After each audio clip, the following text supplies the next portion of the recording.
लेकिन अब यह खबर बड़े सिंपल तरीके से हम आपको समझा रहे हैं, क्योंकि मेरा देश बदल रहा है। डॉलर के खिलाफ लड़ाई, भारत की अगुवाई। ध्यान से देखिएगा खबर। मौजूदा वक्त में सबसे मजबूत ग्लोबल करेंसी की बात होती है तो डॉलर ही जहन में आता है, लेकिन अब मोदी सरकार ने भारतीय करेंसी रुपया के जरिए डॉलर को टक्कर देने की तैयारी शुरू कर दी है।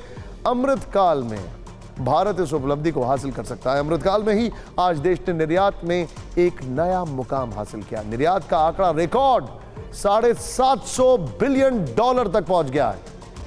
बीजेपी का ट्वीट है, overall export hit an all time high, और वो भी ऐसे टाइम पर जब वर्ल्ड इकोनॉमी डाउन है, तब हमारा एक्सपोर्ट बढ़ रहा है। $750 बिलियन तक पहुंच गया है और इस पर देश में सियासी बवाल शुरू हो गया है। बीजेपी ने आत्मनिर्भर भारत और अमृतकाल के नाम पर ट्वीट कर सरकार का डंका बजाया। पलटवार कांग्रेस की तरफ से हुआ। पासपोर्ट पर आई एक रिपोर्ट को हथियार बनाया गया और पूछ लिया ये कैसा अमृतकाल है। कांग्रेस का वो ट्वीट आप देखिए। अब एक साल में 6 स्थान फिसला रैंक, ये वो कह रहे हैं। दोनों ट्वीट आपके सामने। लेकिन इस पर एक और कमेंट है। हैप्पीनेस इंडेक्स में पाकिस्तान अगर भारत से ऊपर है तो सवाल नहीं खड़ा होता है कि वहां पर तो कुछ है नहीं, फिर हैप्पीनेस इंडेक्स कैसा। तो ये सवाल भी कुछ वैसा ही है। लेकिन रिकॉर्ड निर्यात के बीच आज केंद्रीय वाणिज्य मंत्री पीयूष गोयल ने नई विदेश व्यापार नीति का ऐलान किया। इस दौरान वाणिज्य सचिव सुनील बर्थवाल की तरफ से बयान आया, बड़ा बयान आया।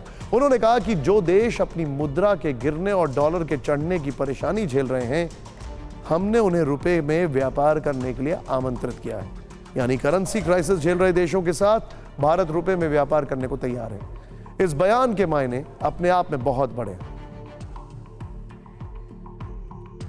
लेकिन इस सब के बीच में आपको दिखाते हैं क्यों भारत ने डॉलर के खिलाफ वैश्विक लड़ाई की अगुवाई करना शुरू कर दिया।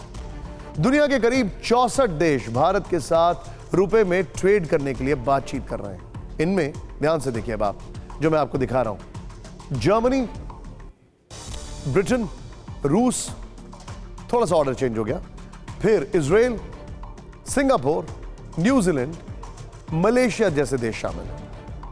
भारत का रुपया अगर 30 से ज्यादा देशों के साथ व्यापार करता है तो फिर वो अंतर्राष्ट्रीय व्यापारिक मुद्रा बन सकता है। तो इन देशों के साथ रुपए में कारोबार करने का मतलब क्या होगा, इसके मायने समझिए।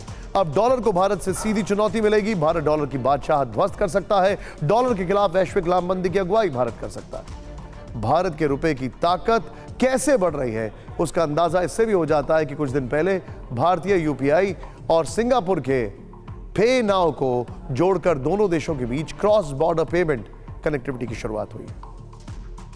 भारत समेत दुनिया के कई देश डॉलर की बादशाहत को खत्म करने की तैयारी में हैं और अब भारत इन देशों को एक साथ लामबंद कर सकता है। ध्यान से देखिए, डॉलर के खिलाफ वैश्विक लामबंदी दिखाइए जरा, प्लेट ऑन। अब शुरुआत जो हुई वो चीन से हुई, अगर मैं गलत नहीं हूं, शुरुआत चीन से हुई थी, फिर उसके बाद रूस, फिर सैंक्शंस की वजह से ईरान, आप सिंगापुर आपके सामने है, वो ऑलरेडी बहुत मजबूत है, और ब्राजील। कुछ देश नाराज थे अमेरिका से, कुछ पर अमेरिका ने सैंक्शंस लगा दिए, लेकिन भारत के साथ ये कंडीशंस बिल्कुल नहीं है। उसके बावजूद एक अलग रूप में भारत दिखाई दे रहा है।